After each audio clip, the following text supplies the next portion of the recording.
Penny, I'm going to take the pillow. Yeah. And pillow beauty.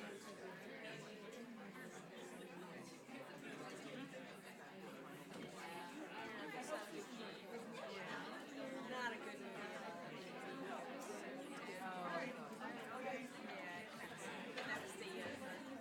Okay, we're going to get started.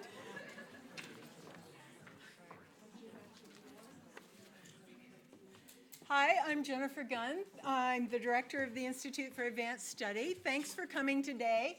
I want to make a couple of announcements before I introduce today's speaker. So the first one is there are sign-up sheets if you would like to be added to the IAS listserv on both sides in the lobbies. And there are also handouts from the Immigration History Research Center on this side, which is the east side in the lobby. Okay, let's see if... next week, we'll be back downstairs for IAS Thursdays at 3:30 in the Crosby Seminar Room on the second floor of Northrop. And we're going to have a panel and community discussion talking about race history and the current political climate, Charlottesville and beyond. A couple of quick announcements. It's getting to be that time of year. The IAS Faculty Residential Fellowship applications will be due at noon. That's actually to help you in case there's a technical glitch, October 23rd, 2017. And the interdisciplinary doctoral fellowship applications are due to the IAS, for those of you who are applying through the IAS, on Tuesday, October 24th. You can get more information about that on the IAS website. There are a couple of special upcoming events I'd like to announce. Performing the Archive at Buffalo, the creation of a new musical, will be next Thursday, October 5th at 7 p.m. in Kaufman Memorial Union. And scholar-artist Dr. Amma Y. Garty-Tago-Kuten is going to be chronicling how her national team aims to literally virtually perform an archive on how race was exhibited at the World's Fair in Buffalo, New York, through this on-stage, a theatrical production of At Buffalo, a new musical in development. And on the day before, on Thursday afternoon, there will be a conversation on African American theater and archives with Dr. Garty-Tago-Kuten over in Anderson Library on the West Bank. These are free and open to the public, but the Umbra search team would appreciate it if you would RSVP, and there are instructions for that on the IAS website. There are many co-sponsors for today's event, one of which is the Immigration History Research Center, and I want to take this opportunity to announce their new series, Seeking Refuge in a Changing World, which is a collaborative project that investigates a world of people in flux. And there will be events spanning this academic year and will include public lectures, panels, educator workshops, and art exhibitions, and culminate in a day-long symposium in April. So Seeking Refuge in a Changing World is a joint effort of the Institute for Global Studies, the African Studies Initiative, Center for Austrian Studies, Center for German and European Studies, Center for Holocaust and Genocide Studies, the Human Rights Program, and the Immigration History Research Center. I like it when people all get together to work on things. So for that, in that vein, I would also like to thank the co-sponsors, in addition to the Immigration History Research Center, for today's talk. The RIGS Initiative, the Center on Women, Gender, and Public Policy, the Human Rights Program, American Indian Studies, and the Departments of Anthropology, Geography, History, Political Science, and Political Psychology. Well, political psychology is a program within psychology. So it's my very great honor to introduce our speaker, Evelyn Nakano Glenn, who is a sociologist at the University of California at Berkeley. She earned her PhD from Harvard and is currently professor of the graduate school at Berkeley, where she has been affiliated or taught in the Department of Ethnic Studies and Asian American and Asian Diaspora Studies. She was the founding director of Berkeley Center for Race and Gender. Professor Glenn is also a former president of the American Sociological Association and the author of numerous articles and the author or editor of 6 books.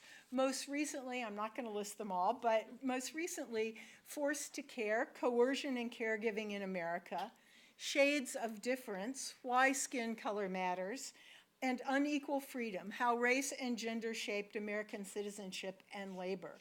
She's won many awards for her intellectual leadership and pioneering work at the intersection of race, gender, and class. And her books and articles on the labor and family lives of neglected women of color in caring and service work have been field-shaping and fueled her comparative analysis of race and gender in the construction of labor and citizenship in the United States. I'll mention just 2 of those awards. She's received the 2012 Lee Founders Award for Life Achievement, awarded by the Society for the Study of Social Problems, and her book, Forced to Care, was also a finalist for the Society's C. Wright Mills Award.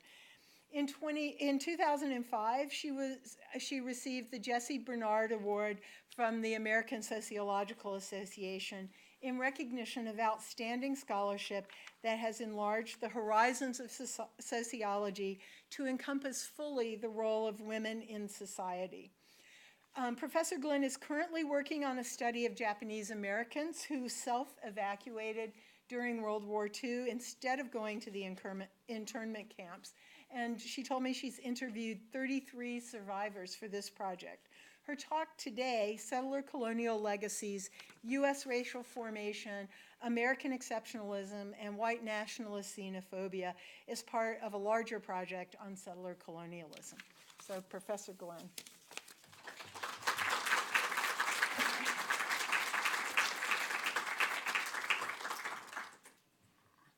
Sorry, pin slideshow.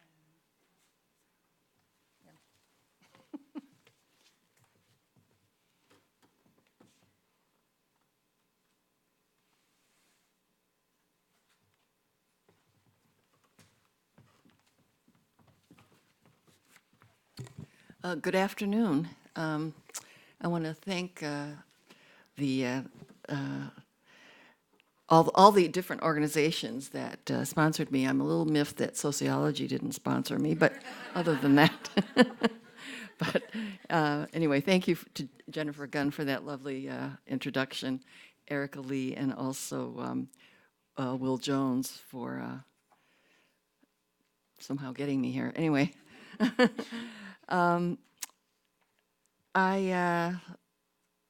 I also feel that the issues that are being explored in as part of this series are also incredibly important. So I'm glad that these are being tackled. That is the issue of the flow of people, refugees, the rise of right-wing movements, and all that sort of thing. So I'm not sure how much I can pack into my talk. The title itself is fairly ambitious. But I'll see what I can do and hopefully not spend the entire time talking. So this talk today brings together 2 strands of my scholarship.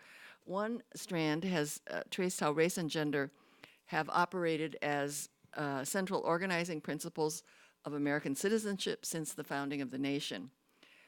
And my point has been that race and gender exclusions have operated right from the start.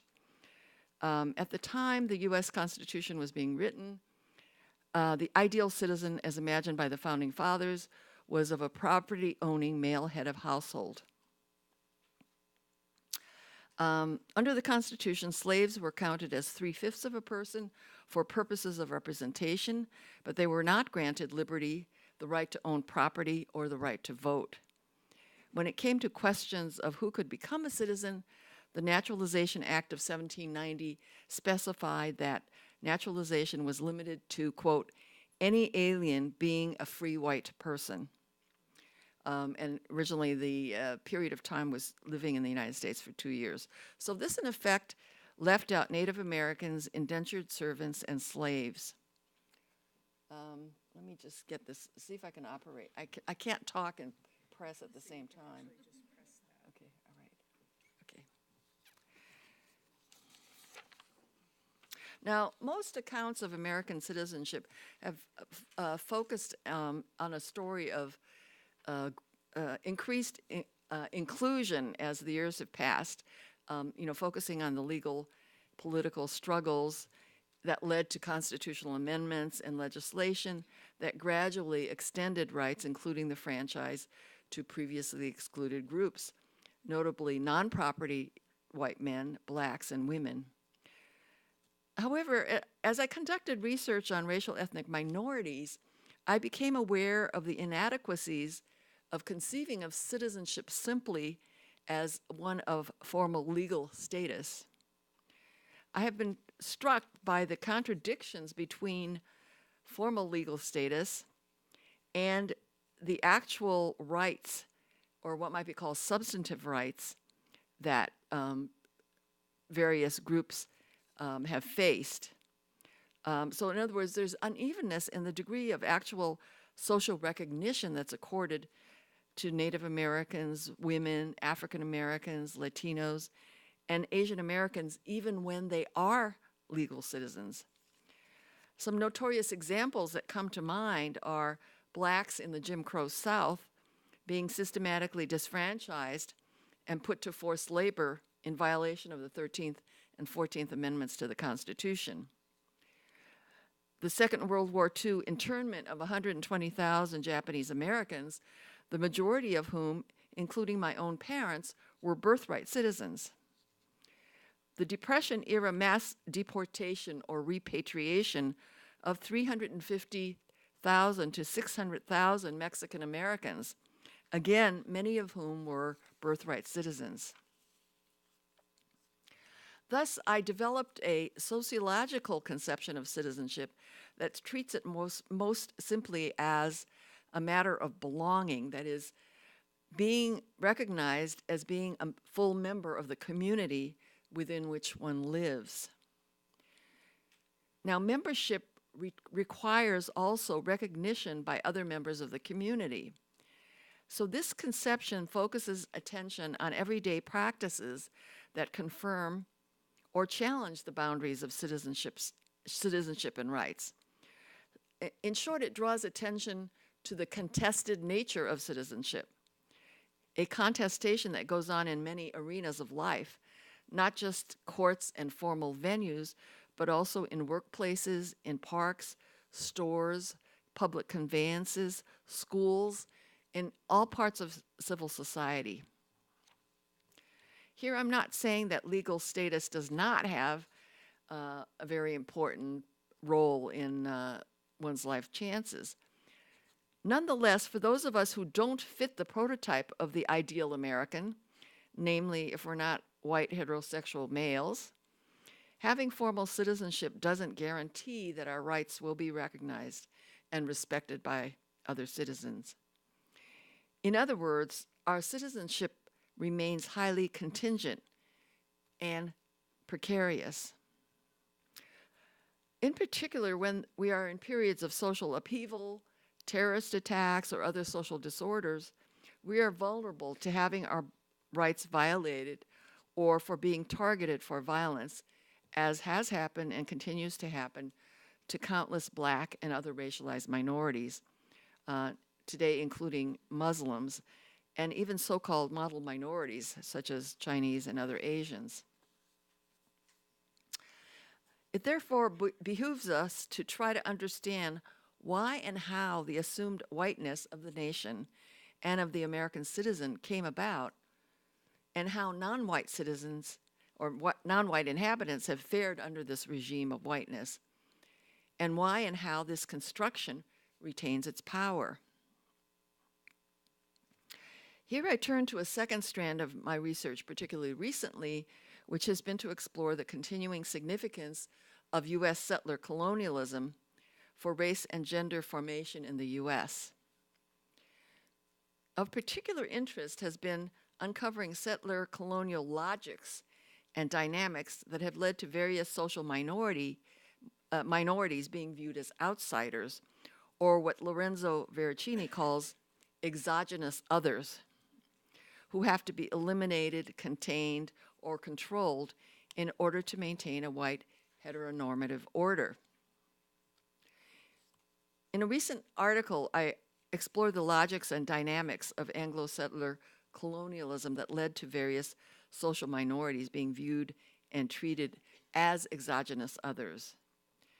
My focus was on tracing how Native Americans, Blacks, Latinos, and Asian Americans were legally and extra-legally excluded from full membership in the nation and subject to violence and other forms of premature death, including confinement, removal from homes, forced conversion, separation from communities, cultural indoctrination, being put to forced labor, et cetera, et cetera. Now, I briefly excavated the foundations of whiteness on which the settler colonial nation was built, but did not fully elaborate on this construction. Now, I published this article in 2015 when Barack Obama was still in his second term as president. His election and re-election combined with the demographic shift in the racial ethnic composition of the population signaled to many Americans that the U.S. had reached some kind of tipping point toward the decline of white racial domination. Instead, as Ta-Nehisi quotes in an article entitled "The First White President" in the October 2017 issue of Atlantic, it's not out yet, but it's on the internet. It was precisely the presidency of Barack Obama that gave rise to revanchist sentiment that made possible the election of a totally unqualified white man to the U.S. presidency. A candidate whose main campaign promise to make America great again was code for a return to an idealized past of white hegemony, or make America white again.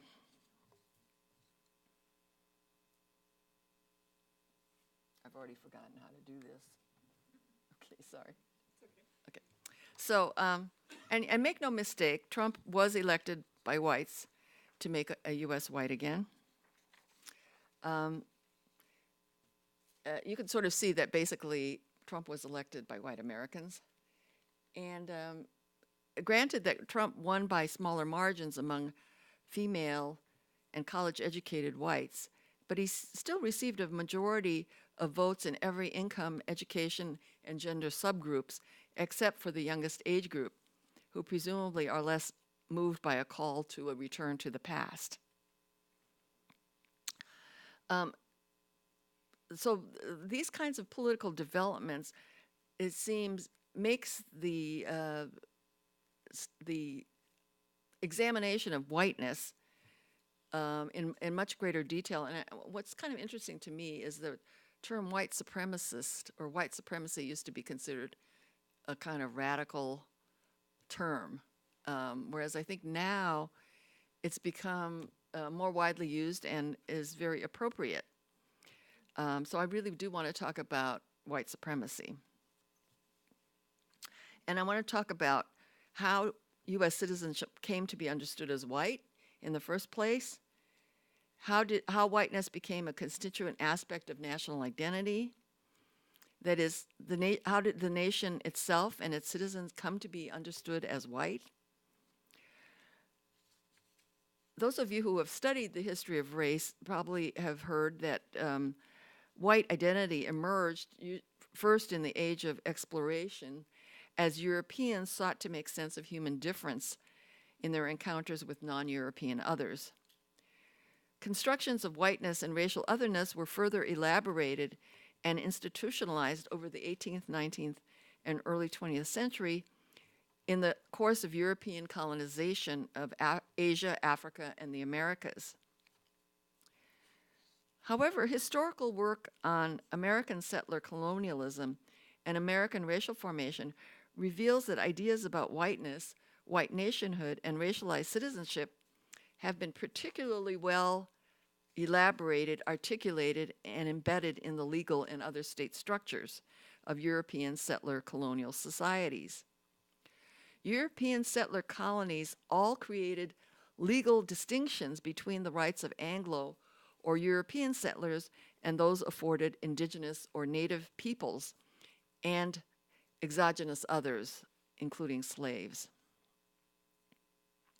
A second issue, of course, is why has this the white-centeredness remained even in the face of, first, the abolition of slavery and multiple civil rights movements that led to formal citizenship gradually being extended to previously excluded groups, and in the face of demographic changes that have severely reduced the numerical dominance of the white population. It is apparent to me that whiteness, the valorization and defense of whiteness, and implicit, often unacknowledged white supremacist assumptions and ideology are central to the continued de facto exclusion of people of color from substantive citizenship. The concept of settler colonialism has been most clearly elaborated by scholars of indigenous studies, especially in Australia, Canada, and the US.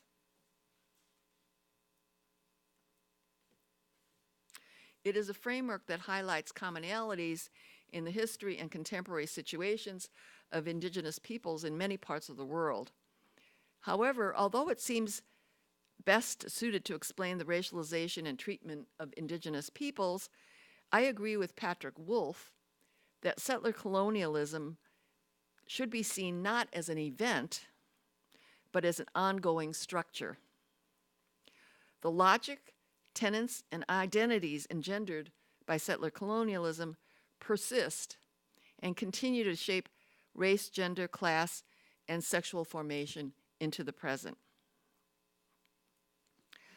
Scholars of settler colonialism argue that it is a distinct form of colonialism that needs to be theorized separately from colonialism more generally.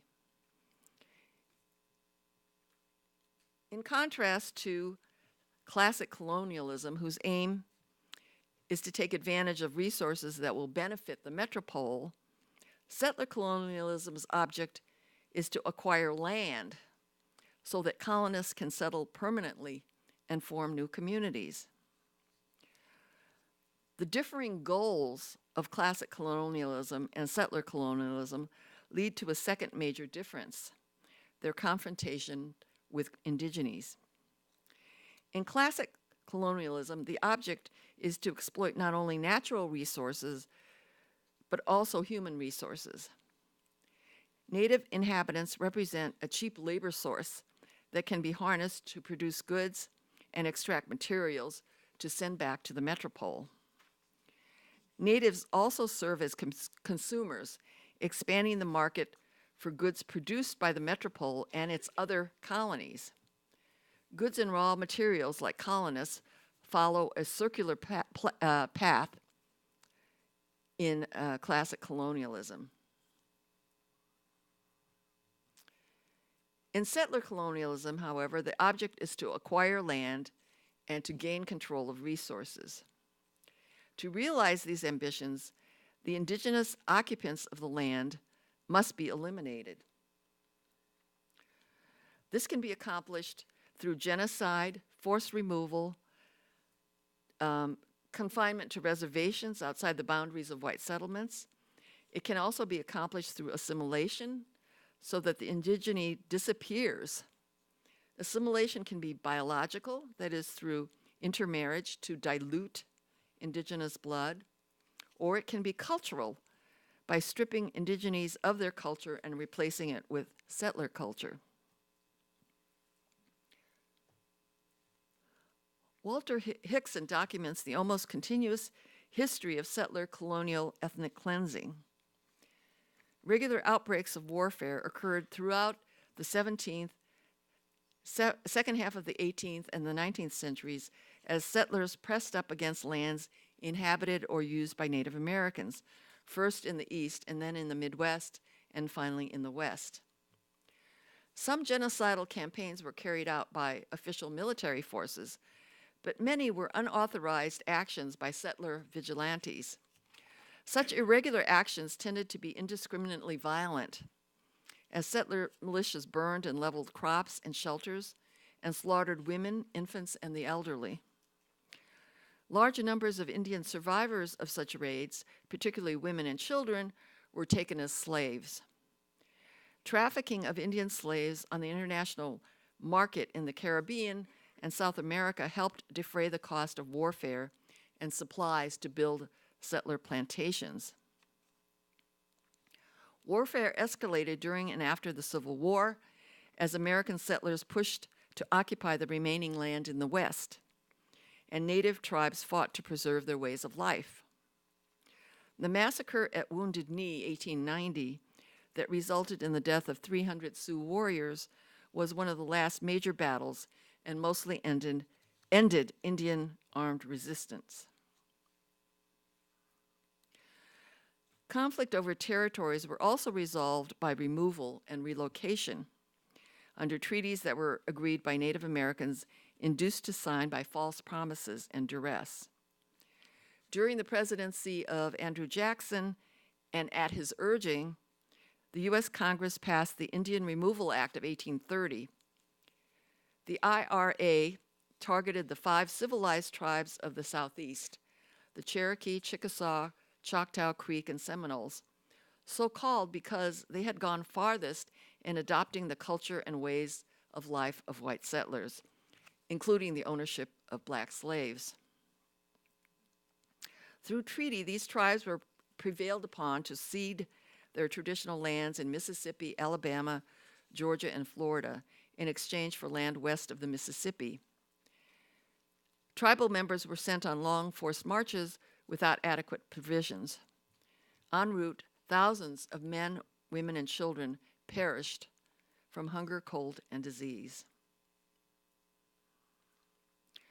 Near the end of Indian armed resistance in the West in the 1880s, federal Indian policy turned toward assimilation, or as it was dubbed rather ironically, Americanization. The aim was to phase out Indian treaty rights and other special statuses so as to absorb Indian peoples into settler society. The twin prongs of Indian assimilation policy were land allotments and education. Under the Dawes Act of 1887, the federal government divided tribal lands into individual allotments. 160 acres were given to heads of household, 60 to single individuals, and 40 acres to those under 18. Most importantly, all land left after allotments was made available to white settlers and railroad companies for development, and this was actually the majority of the land. The net result of allotment policy was to dramatically reduce the amount of land owned by Indians collectively and individually. In 1887, before the start of allotment, Indians owned 138 million acres. By 1934, when allotment was terminated, Indian holdings had been reduced to 54 million acres. Special education for Indian children was meant to complement allotment by preparing Indians for new productive roles in American society. Starting in the 1880s, reformers' designs for Indian children consisted of child removal and placement in Indian schools. Indian parents were pressured to let their children be enrolled with promises of giving them a better life. Once at school, Indian children were shorn of their long hair and issued settler clothing. They were prohibited from speaking their native tongues and from practicing native religions and rituals. Boys were trained in farming and trades, and girls in domestic skills. Ultimately, the aim of Indian schooling was to impose cultural death. Colonel Richard C. Pratt, founder and head of the Carlisle Indian School, proclaimed in a speech given in 1892, quote, "A great general has said that the only good Indian is a dead one, and that high sanction of his destruction has been an enormous factor in promoting Indian massacre. In a sense, I agree with the sentiment, but only in this, that all the Indian there is in the race should be dead. Kill the Indian in him and save the man." The decades of the 1940s to the 60s saw still another shift in settler policy. The intent was to break Native American communal traditions and tribal ties and assimilate them as individuals into settler society. In 1953, the U.S. Congress passed legislation terminating the tribal status of many Indian groups. Many reservations were also terminated, and reservation land sold off primarily to non-Indians. Tribal members were unilaterally made U.S. citizens, subject to taxes and state laws. Over the next decade, the government terminated 109 tribes and removed 2.5 million acres of trust land. A linked policy was to disperse Indians away from reservations. The Indian Relocation Act of 1956 paid moving expenses and provided vocational training and job placement to Native Americans willing to leave their reservations for 9 government-designated urban centers. And this included such cities as Chicago, Denver, Los Angeles, etc. An estimated 750,000 Native Americans were induced to migrate to cities between 1950 and 1980. In the cities, Indian men were tracked into low-level dead-end jobs, and Indian women were directed into domestic service. Many relocated Indians found the promised jobs and stipends did not materialize and fell on hard times in the city. Even though some Indians returned to the reservation, relocation policies succeeded in dispersing the Indian population. Whereas in 1940, only 8% of Native Americans resided in cities, by 2012, 70% did. In other words, what we have now is a largely urban population among Native Americans.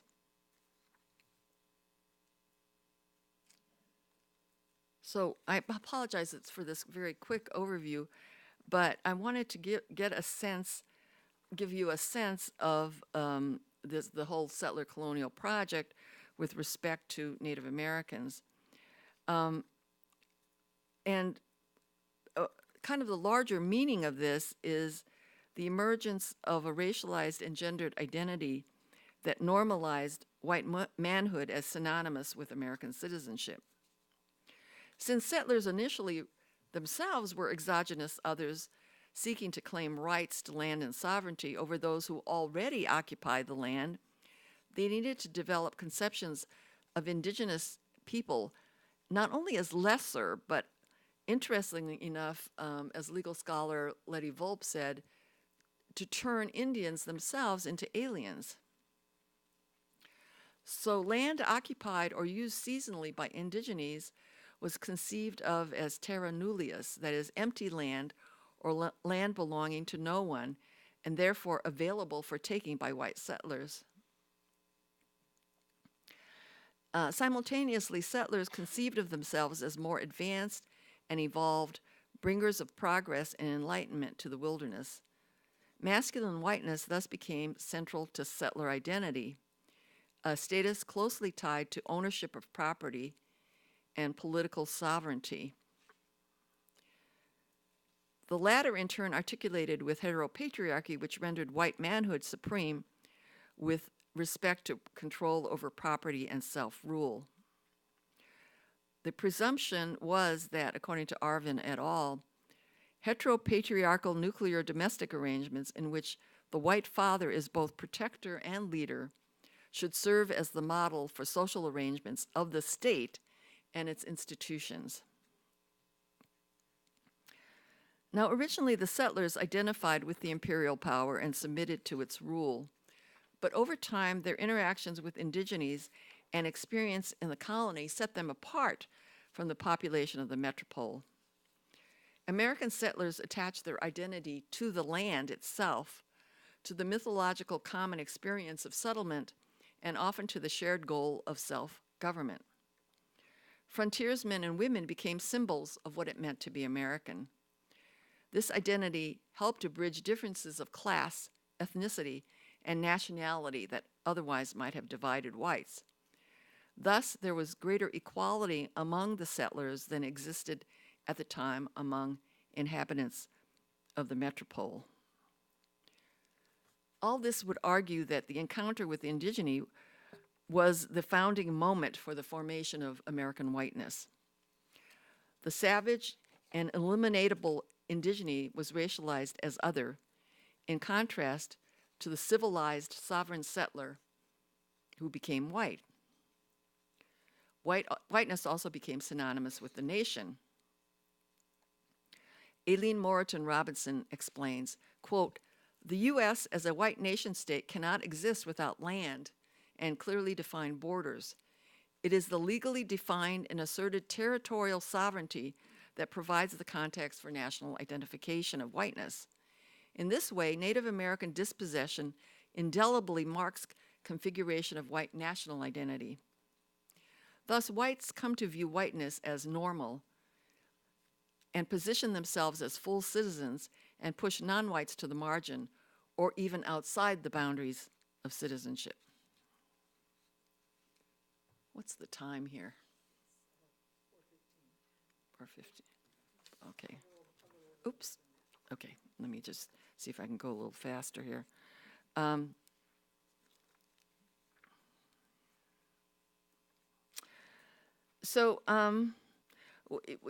Basically what I'm arguing that there's this impulse to gain sovereignty over land, bodies, and labor. So this idea of property and control of property is very central to the U.S. settler colonial project and also to the construction of whiteness. Nonetheless, in order to fully exploit the land, the settlers end up needing systems of slavery and other forms of labor exploitation.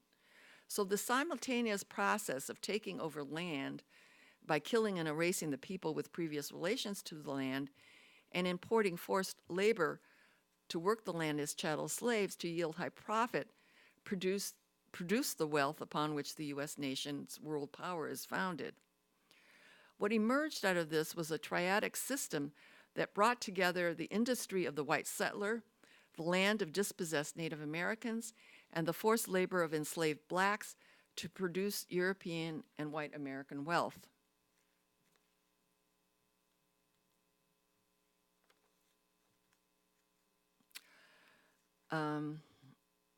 Patrick Wolf notes, quote, "Ubiquitously, colonizers have encoded and orchestrated this complexity by reference to some version, however inchoate, of the doctrine of race. In the soundbite vocabulary of race, the 3 points of the Atlantic Triangle, Africa, America, and Europe, become chromatized as black, red, and white, respectively. The establishment of black chattel slavery has been fundamental to the U.S. conception of race in black-white terms. The distinction between the eliminatability of indigenous people for land and the usefulness of blacks as property and for productive and reproductive labor held as long as slavery remained in place. Thus, rules governing racial classification of Native Americans and blacks differed. For Indians, miscegenation diluted indigeneity such that mixed people were disqualified for tribal membership and therefore for coverage by treaty rights and entitlement to land allotments. Reducing the indigenous population entitled to treaty rights and land served the interests of white settlers and capitalists by opening up more land for them to own and exploit. In contrast, for blacks, miscegenation perpetuated blackness and increased the population of enslavable people. The growth of the black slave population was consonant with the goals of increasing white property. Hence, you have the emergence of a one-drop rule. So in other words, you have just the opposite, that any drop of black blood creates blackness and therefore slaves, whereas one drop of white blood erases indigeneity and the eligibility for land. These contrasting positions were rooted in historical circumstances that have changed over time.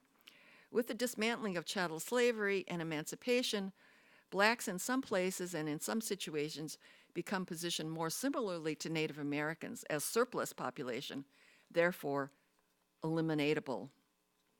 In recent times, particularly since the 1980s, blacks have lost their value as labor due to deindustrialization, globalized production, and immigration of workers from the global south to provide even cheaper labor. Ruthie Gilmore analyzes the massive growth of the prison industrial population disproportionately made up of African Americans.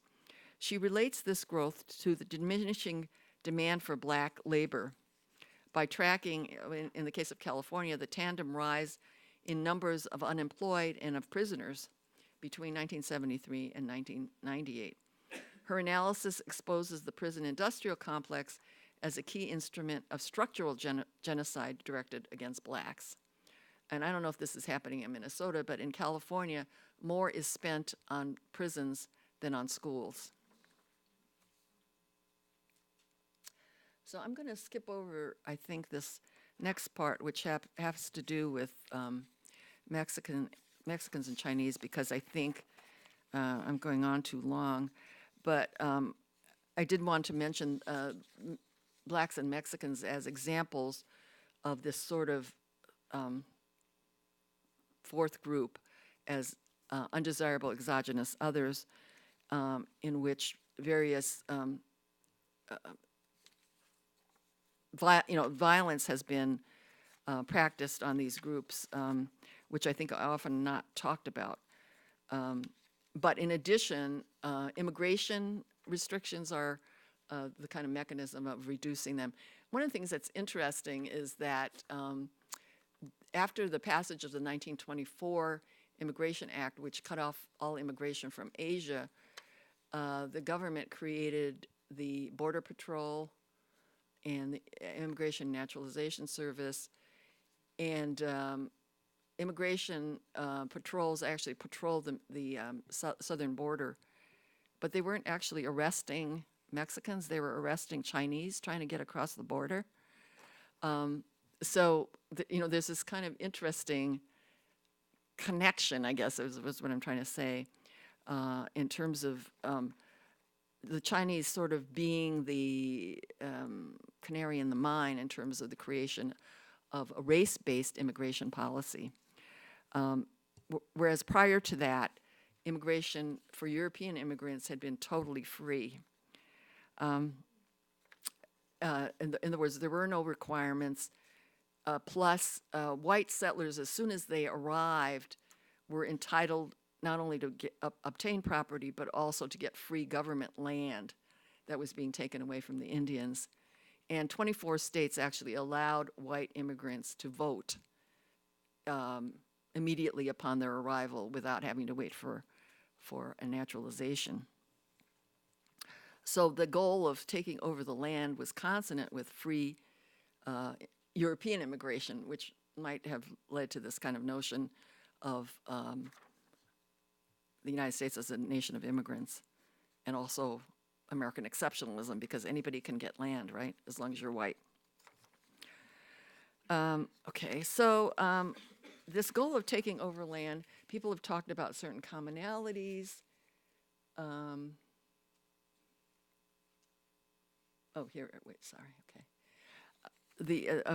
settler colonial society. First is the conviction that settlers are a chosen people on a mission to tame and bring civilization to the wilderness. Second, a sense of being under constant threat, so that it leads to a high degree of militarism and a resort to violence. So I'm talking about U.S. as a violent society. Third, egalitarianism among settlers then would be typical in the metropole during the same period. And fourth, in contrast to the relative egalitarianism among settlers, is the stark differentiation in legal and political rights of settlers and those of indigenous peoples and excluded others such as slaves and bonded workers. So basically, to get equality, you have to become included in the category of settlers, which is what happens to white immigrants. So these characteristics have been apropos of American settler communities. However, there are other characteristics that distinguish, or at least are more highly marked, in the American settler project. And here I want to talk about a complex of, let's see if I have, oh yeah, okay. This is my amazing, amazing diagram here. I know that this is thrilling here. Actually, if somebody has more, I don't know what you call it, visual experience, maybe they can help come up with something a little snazzier and whatever if I read a book about this. So basically, I'm sort of centering the concepts of property, whiteness, and citizenship, and then kind of alongside that, the notion of free and unfree labor. So property, I think, is a real American obsession. Aziz Rani has said that American settlers brought with them what he calls a radicalized variant of an English Republican tradition that made standing in a polity contingent on ownership of property. So Locke and some other 17th century writers shared with the Greeks and the Romans the belief that property is what gave the owner economic independence, which allowed him to act in the best interests of the society. So that's why, the Greeks and Romans, and then later on the U.S., had this notion that you needed to be a property owner in order to be a voter, because only if you were completely economically independent would you be able to act in the best interests of the society and not just for yourself. In an agrarian economy, this was understood largely as ownership of land or real property. America, with an entire continent into which to spread, offered the possibility that every settler could be a property owner. It merely required going out and claiming and clearing it of Indians and wildlife. In this way, the New World offered the possibility that all white men could become property owners and therefore citizens. Okay, the second term is whiteness, and here I think what's important in the American context is the close tie between property and whiteness. First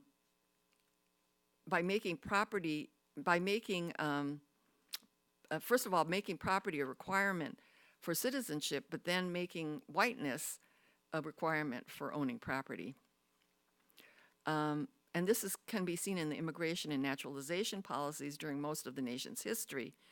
First, to increase the white settler population, and it can even be seen today that one way that you can get entry is to invest a certain amount of money in the U.S. economy. I know Canada has it too. I think it's $400,000. If you can invest that in the country, then you can automatically get papers.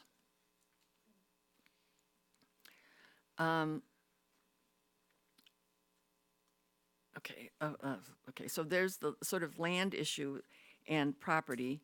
And then I mentioned the fact that on the one hand, European settlers could get land immediately, and then on the other hand, people can get citizenship just by having property, okay? So then that relates to the citizen, non-citizen. Oh, I should mention that there are also then restrictions on non-whites having property. How many of you have heard of the alien land law? Yeah, so in California and other western states, there was a law that a special category of people called aliens ineligible for citizenship could not acquire land. And in that period, it was just Asians who had been ruled to be aliens ineligible for citizenship. So again, there was this kind of handicap that was put on non-whites to be able to acquire land. And then finally, the term citizen, non-citizen,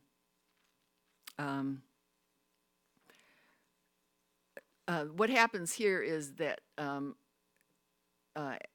during the 19th century, the states start removing property requirements for whites to actually be able to vote. And so in this case, race becomes the criterion for the, I'm sorry, I'm getting myself a little confused here. The distinction between citizen and non-citizen becomes dependent on property, but property itself becomes dependent on race. So this notion of connecting whiteness and property is very important and has been theorized by a number of scholars, including W.E.B. Du Bois, who pointed out that property ownership is a defining characteristic of whiteness. In a 1920, in a classic essay, The Souls of White Folk, I don't know if any of you have heard of that. It's a really important essay. He imagines a dialogue with, quote, one of the sweeter souls of the dominant world, which he means a white person, whose message of hope to him is that with patience and good works, he may, that is, he himself, W.E.B. Du Bois, may one day be born white. I do not laugh, I ask soberly, but what on earth is whiteness that one should so desire it? Then always somehow I am given to understand that whiteness is the ownership of the earth forever and ever. Amen. And so this kind of dominion that whiteness confers is something that he then goes on to elaborate. And then, finally, we come to this sort of free, unfree labor. What happens in the 19th century is, originally there was this kind of notion of independence as necessary for full political participation. But then white working men start arguing kind of in the Lockean version of possessive individualism that they own their own selves and therefore they are free to sell their labor for wages, and that makes them free. And that distinguishes them from blacks who are chattel slavery and therefore do not own their own labor. And so what happens is that because they own themselves, they have a right to participate in democracy. So this is the beginning of the drawing of the boundaries between free and unfree labor on the basis of race. That prior to this movement, there had been things like bonded labor for whites. You've heard of the kind of, what is that kind of citizen bonded workers, that would come over, indentured servants. That was very common. And indentured servants and black slaves would work alongside each other, they would mix, but after a certain time, as bondedness became associated with blacks, it became unacceptable for whites. And so all the states actually abolished indentured servitude for whites. And the saying, the particular cry for about that was that there should be no white slavery. It was not about slavery per se or chattel slavery, but specifically white slavery that was unacceptable. Okay, so in summary, I've offered the concept of settler colonialism as structure as a framework that adds much to the understanding of racialized and gendered citizenship. I believe that a settler colonial structural analysis reveals the underlying systems of beliefs, practices, institutionalized systems that undergird and link the racialization and management of Native Americans, blacks, Mexicans, Latinos, Chinese, and other Asian Americans. It helps to account for the persistence of white national identity and the equating of citizenship with whiteness up to the present. As the numerical dominance of Euro-Americans wanes and the nation is projected to become minority-majority country by the mid-2040s, there is a mounting sense of anger and dismay among some whites that they are, quote, losing their country. Much of the anxiety has focused on non-white immigrants, particularly undocumented Latinos and Muslims, as threats to the American, that is, settler way of life. The perception of a community under siege echoes the obsession with security that is characteristic of settler colonial societies. And just as the threat of Native Americans was met with armed violence, some elements of settler society, especially white supremacists, have turned to vigilante tactics. I want to show you this because mostly I like this, this slide. I don't know if you know what this slide is. It's a particular breed of marijuana called amnesia. So I just wanted to just settle briefly on settler amnesia. I feel like I have amnesia the way I'm talking, but One of the central features of settler colonial society is forgetting and denial of violence at the root of our nation. This has been true in my home state of California, which for years failed to confront the state-sponsored violence that white settler society meted out to Native Californians. Only in the past few years have book-length monographs been published that document the violent history of Native elimination. Benjamin Madley has written An American Genocide, the United States and the California Indian Catastrophe, 1846 to 1873. And Benjamin Lindsay has an even more graphic title, Murder State, California's Native American Genocide. So it really, like, it's only in the last couple of years that historians have paid attention to this systematic genocide. White Americans also continue to deny or minimize black disadvantage and white privilege. A study by researchers at Yale measured white misperception of discrepancy between white and black economic well-being.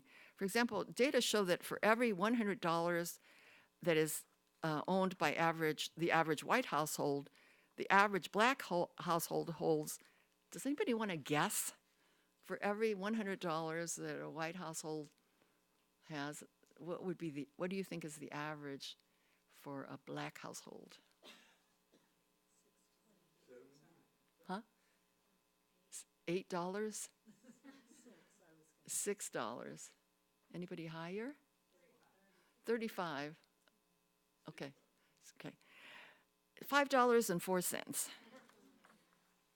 So on average, the white subjects guessed that the average black household held around $84 for every $100. So you find similar underestimates for black guesses about black-white differences, even when comparing blacks and whites of similar educational levels. Now, another kind of level of irony is that a lot of readers, presumably most white because it's the New York Times, haha, pretty much question the statistical methods used, and sort of we're suggesting all sorts of other ways to look at the data. And the author of the New York Times article, Emily Badger, noted, quote, statistical arguments for why the gap is not really as large as it seems are part of the mental process of minimizing it, unquote.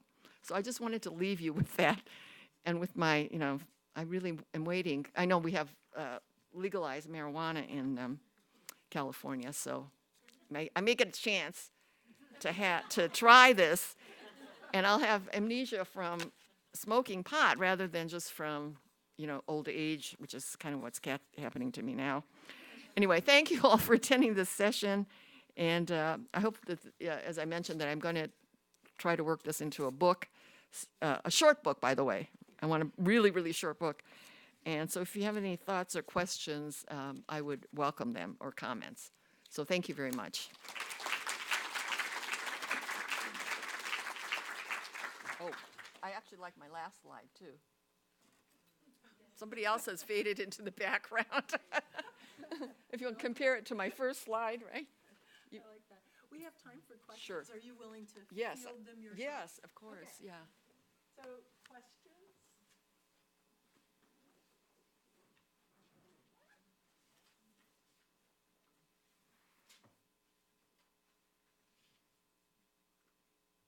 Oh, yes. Hi, thank you for this great talk, and so many things that I'm processing right now among the things you said. And but one of the things that you started with about settler colonialism is a reflection on how settler colonialism remains the same and yet changes historically. And I was reminded of a conversation I had with a scholar from Australia this summer, and she claimed that they are a post-settler colonial society. So I wonder, and she couldn't really convince me. And I wonder, is sort of, if we're looking ahead, and if we imagine and try to envision, what is this tipping point for the U.S. to start on a society. Can this ever happen? And what conditions are necessary for this flip? Well, yeah, that's the most difficult question in settler colonialism, because obviously with classic colonialism, it's when the colonists leave. There was some of that, I guess, in Algeria, you know, it was a settler colony, and the French left. But it's happening in Hawaii, you know, on a smaller scale, with a lot of arguments about what that decolonization would look like, with the more radical Native Hawaiians saying basically everybody has to leave. I mean, and it's not just the haole, the white person, but also the Japanese, you know, the Chinese, all the other people. The other position would be some decolonization of the educational system, you know, the return of the Hawaiian language and those sorts of things. But that has been raised as a central question by Patrick Wolfe, that there is no end to settler colonialism except for literally the settler leaving, which is kind of not going to happen. Now, I believe that, and I don't know enough about the situation in Australia and Canada, but there have been, I guess, reconciliation. Maybe that's what they're talking about, national apologies, which incidentally the U.S. has never had. But in Canada, there is a certain degree of acknowledgement of you know what the white Canadians have done in terms of Native, and some I guess more material support for things like First Peoples education, including institutions of higher learning. But when I've spoken to Native Canadians, they say that there's a huge problem because the Canadian economy is totally dependent on primary industries like oil and lumber, all of which is on indigenous land. So in some ways, well, not only that, but those particular, especially the lumber industry, is not just one of the most important industries in Canada, but it's also the worldwide center for lumber. I mean, in other words, the headquarters of all these companies that deal with those raw materials are in Canada. So, you know, in terms of encroachment on Native land and losing any control, even though theoretically there are the Native lands, they feel like their situation is actually worse. So, you know, in other words, it's very hard to come up with, I mean, that is a problem, is having done this analysis, what is the solution? And people talk about decolonization, but, you know, what does that mean aside from removal of the colonizer? And I don't have an answer to that. That's the central question. Uh-huh.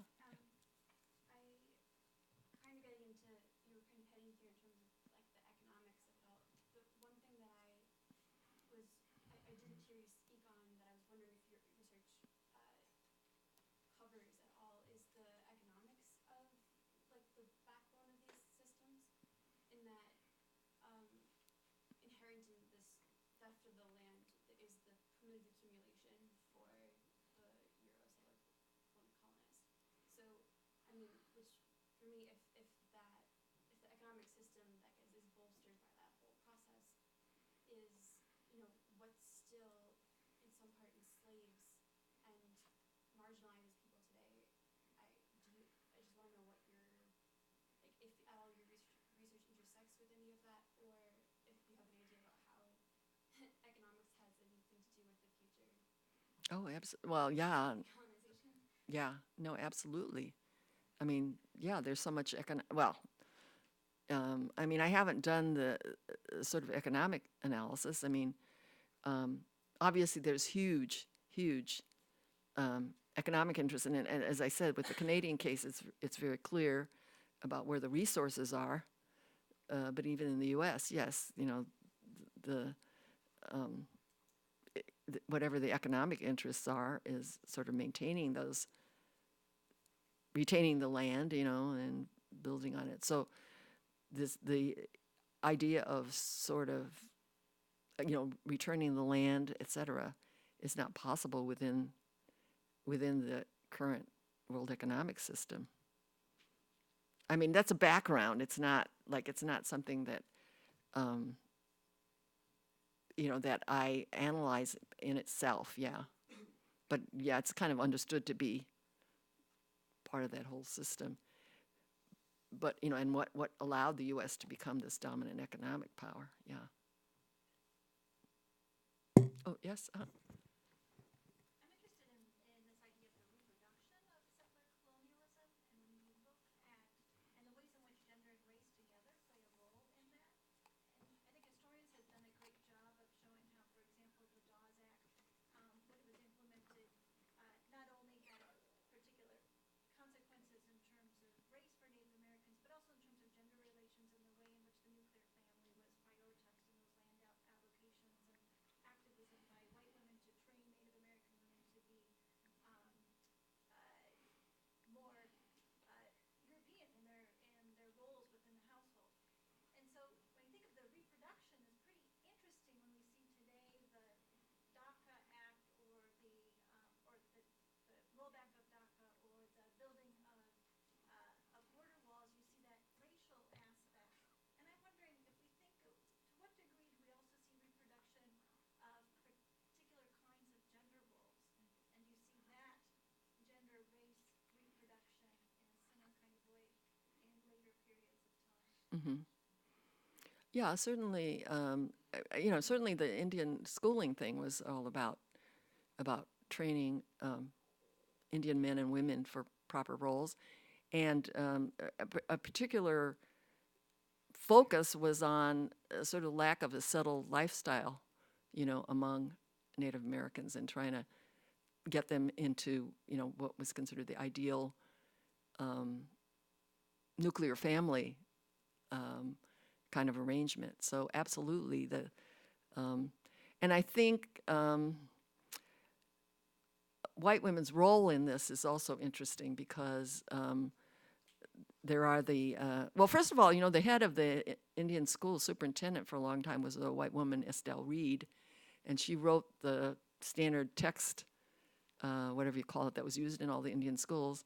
And then to relate it even further to other colonialism, that same textbook was sent to the Philippines, for their school system to use, and to Puerto Rico. So some people have talked about it in terms of settler maternalism, that women do play women in the settler group play a particular role in relation to settlerism, as well as being symbolic, like used symbolically in terms of womanhood and protecting, white women, the kind of tropes that were used about Indian men kidnapping white women, which were very sort of lurid stories. And so some of that same thing in terms of the black-white thing of pure white womanhood, come into the Indian Native relationship as well. So I'm not sure I'm getting at the question, but yeah, absolutely, the gender part is crucial to the story as well. How to get all of this into a very short book, as I said, I really want this short. I've decided from now on I'm only going to do books that are 120 pages max. Yeah. I was wondering how your research could help us think the new form of imperialism or colonialism, in which it's less about settling. Mm-hmm. The U.S. is not really concerned about settling in Afghanistan or Iraq. In Libya, they've actually destroyed the state.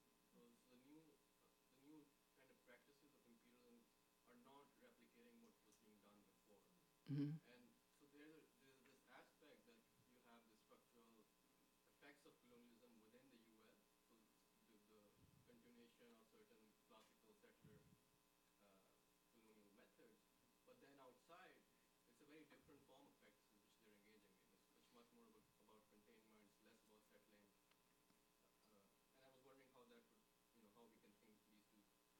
Oh, wow. That's huge. I mean, there's aspects of, so-called classic colonialism, franchise colonialism, where there is a sort of small occupation, but it's not, it's not really necessarily take over land. I mean, there may be a few plantations or something. And then there's neocolonialism, where, control of, which is the kind of influence that we've had over Latin America in terms of sort of installing, regimes that are favorable to us. So, I mean, I think that kind of stuff has been going on for a long time, not just a recent phenomenon, but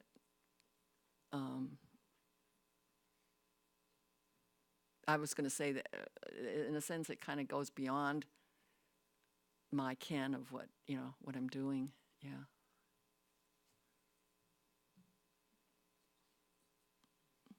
It seems to me, at least in your project and setup, that there is a confluence between citizenship and whiteness. Right. And I really like the way that you set up citizenship as belonging and contested. Mm-hmm. And so I wonder if you could just say a little bit about the ways that citizenship and whiteness are occasionally in contrast, and especially around property ownership. So I'm thinking in particular of like mixed race mulattoes in particular after the Civil War in the South that reside in this privileged position as opposed to both slaves and non-mixed race people, but are still not essentially given entrance into citizenship while they might own land. So, Yeah, yeah.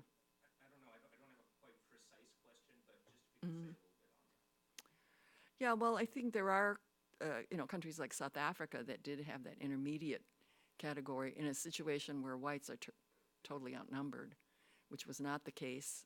Well, maybe in some individual states like Mississippi, there might have been more blacks, but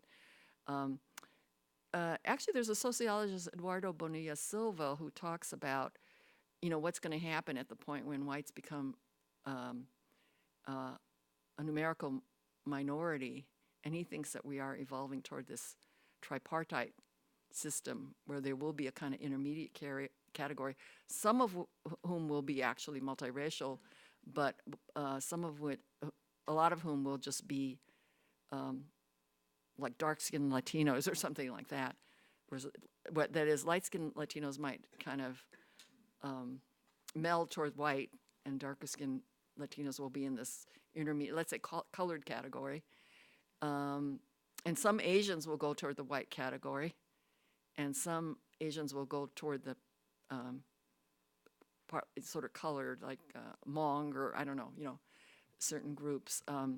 So the idea is to make that would sort of maintain white supremacy in the sense that whites would still be on the top, but they would have greater control, I guess is what I'm saying, because you have this kind of buffer group. So that's one kind of prediction, that he has made in terms of the evolving. He calls it the Latin Americanization of U.S. race relations.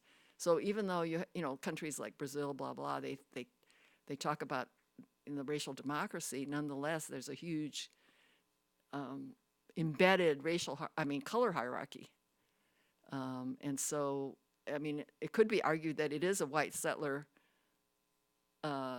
colony, even though when you look at the people, it's like, oh, it's not a white settler colony, but there's a way in which there's still white hegemony and hierarchy. I don't know if that gets at any of your question, but I just like to talk and sort of aim it somewhere in the general direction. Yeah. I'm just wondering if we can kind of think through the logic of elimination and being really careful not to actually fall into the logic of elimination ourselves, right? And as we kind of, obviously looking through kind of a violent history, Mm-hmm. but also thinking about the idea that this logic, the projects that animate this logic of elimination have ultimately failed. Audra Simpson was here a few weeks ago and talked about the failure of elimination and how we might actually think about looking to, in terms of the questions of decolonization, not just, Mm-hmm. either all settlers must leave or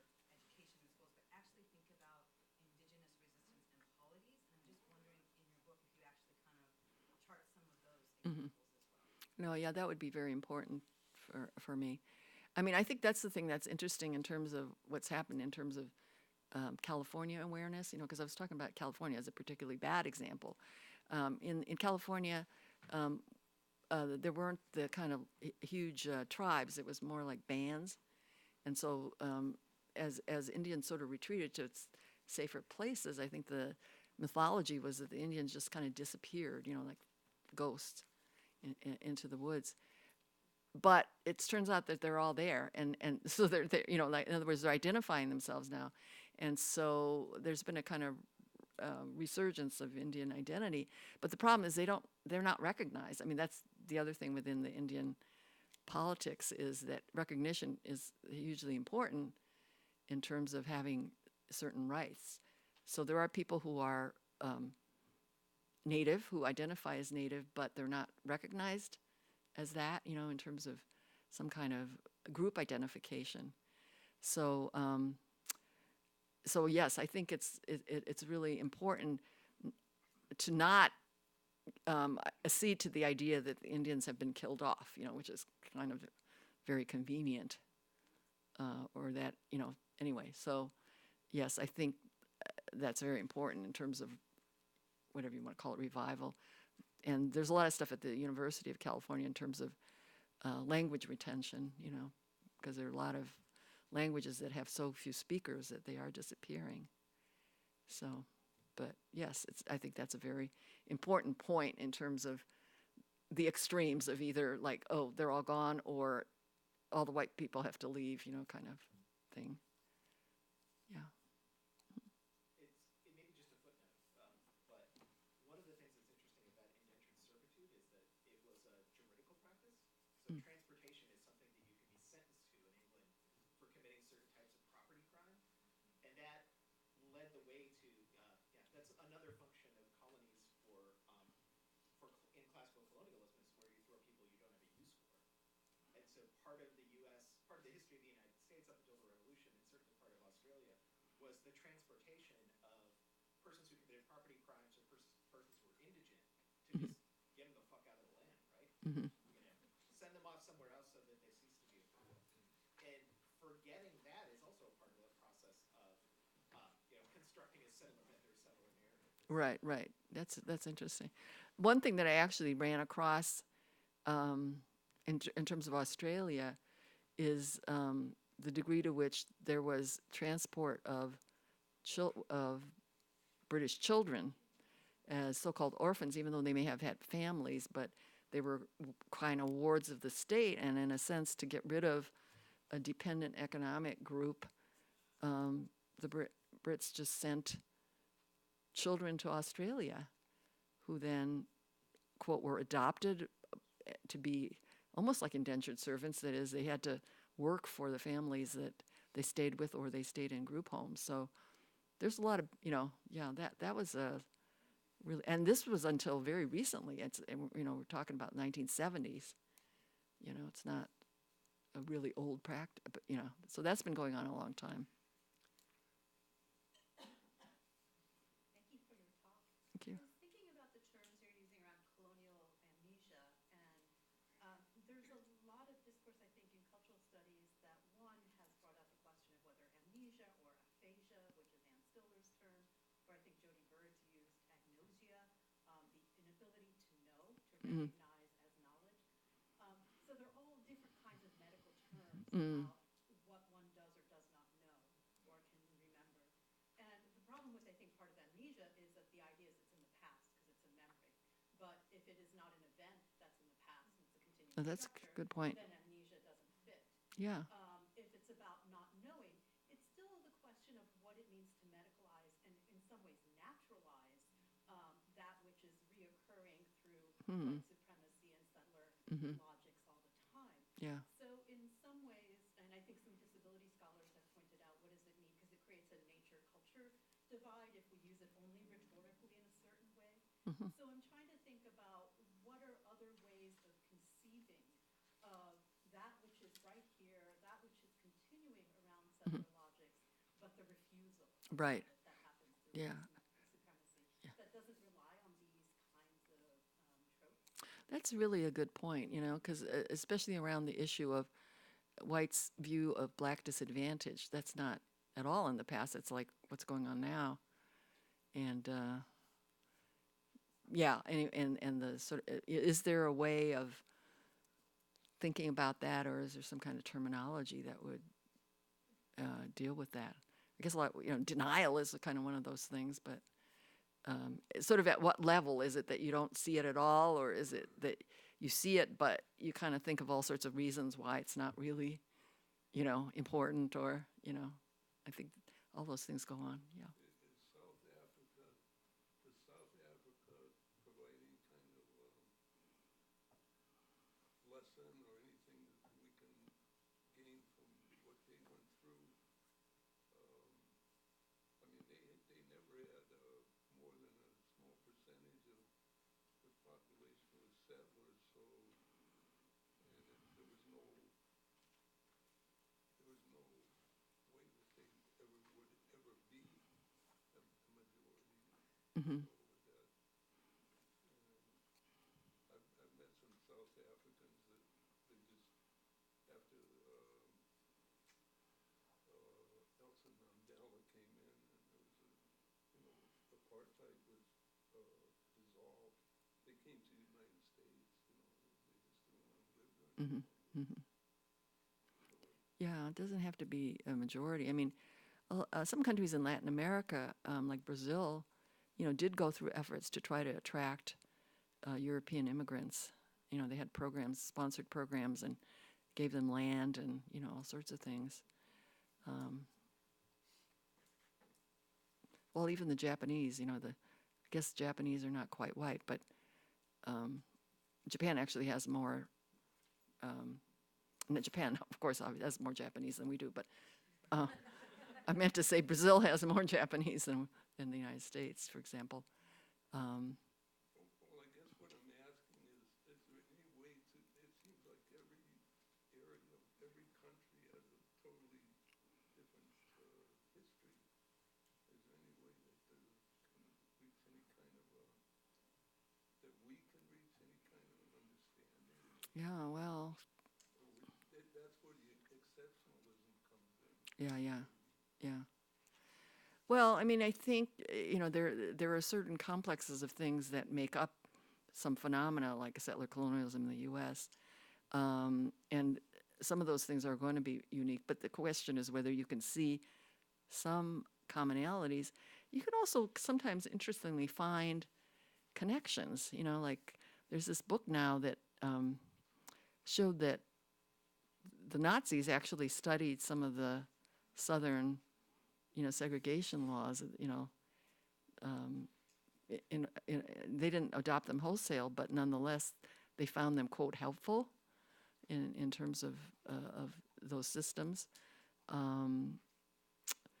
As I said, and I think that the Friedman's, there's also some connection between the Indian schools and, as I said, some connection with the outside colonies. Like there was an attempt to bring Puerto Ricans to some of the Indian colleges, and when we colonized Puerto Rico, there was a group of Puerto Rican students who were brought to Carlisle. And as I said, the Indian textbooks for the Indian schools were sent to the Philippines. So, you know, there's internal and external colony things that are, you know, that got connected. Yeah. So we have reached the end of our time. Thank you all so much for coming, and let's thank Professor Glenn for her talk today. But thank you.